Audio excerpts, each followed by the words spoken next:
So let's bring in Donald Trump's campaign manager, Kellyanne Conway, right now. Kellyanne, thank you for joining us again. I know it's an early morning out there in Las Vegas. I want to ask you something about something that Donald Trump said in the first debate. He said, if she wins, talking about Hillary Clinton, I will absolutely support her. Last night, he refused to say he would accept the results. What changed?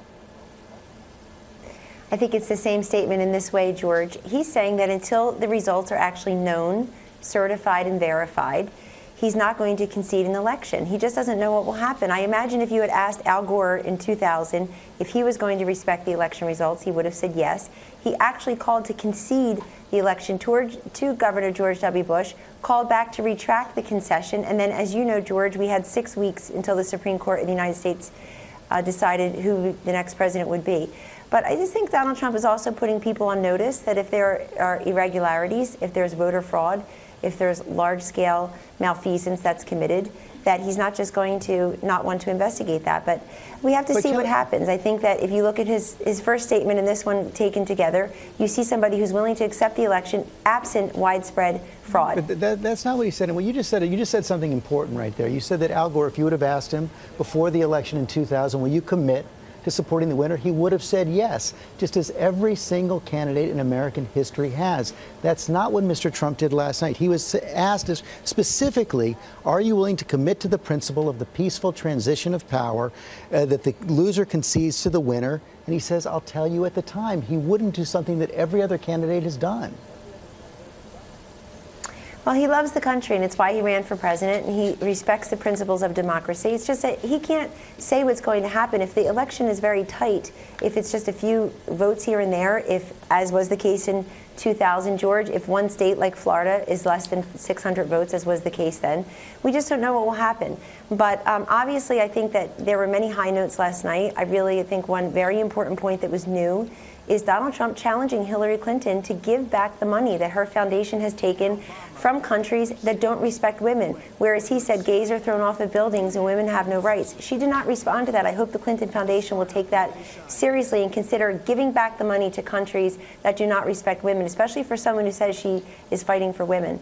And we'll take those questions of the Clinton campaign right there. But let me just, so Mr. Trump, his position right now is that he's not going to commit to accepting the results in advance of November 8th. That is rock hard.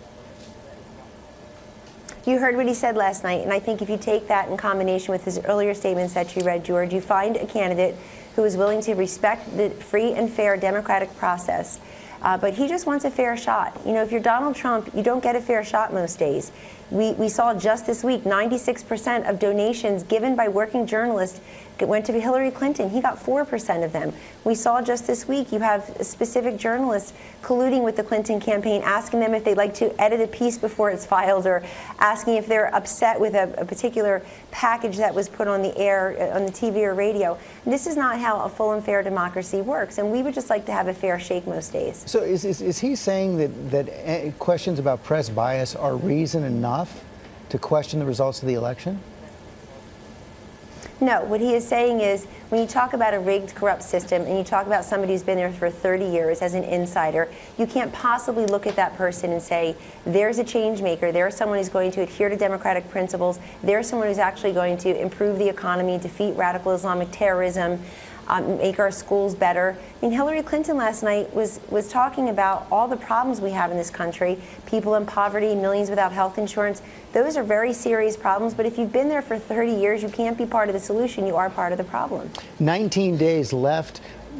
Donald Trump's still behind, according to most polls right now. What more can you all do to shake up this race? So you saw a very strong debate performance last night, George. These polls will tighten. You see Donald Trump flew overnight to get to the battleground state of Ohio. He'll be competing there, North Carolina, Florida tomorrow. We're going to compete in about 8 to 10 swing states. That's where you see Governor Pence and Mr. Trump the next couple of weeks, and that's where you see our investments on ads and our ground game and field operation. We have a couple different paths to 270, and we're going to fight until the last moment to get there. Kellyanne Conway, thanks for joining us this morning. All right. Thank you.